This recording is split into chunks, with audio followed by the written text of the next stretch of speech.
saat yarım bir gibi civarında 10-15 saniyelik bir hortum atlıyor. İşte koptuğu anda da koğuşların bir kısmını uçuruyor. İşte bir vefatımız var. 15 tane de yaralımız var. Tarsus'taki hastanede.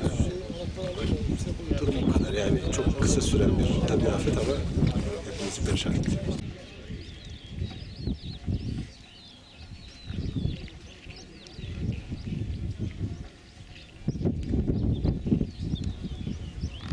Sen bir şeyler bir kontrol et.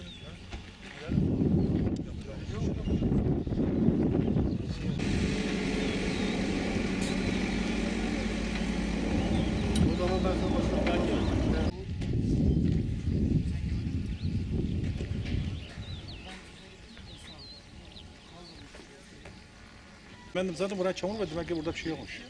Demek burada kim olabilir? Tamam. Kalsın, ben alırım senden.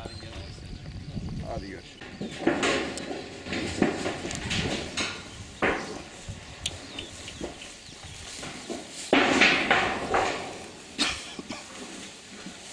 Nasıl yaptın ya?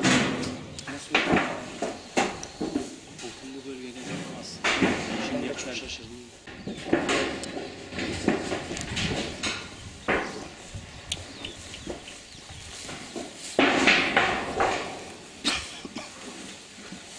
Nasıl yaptın ya? Nasıl yaptın? Korkunlu bölgede yapamazsın. Şimdi çok şaşırdım.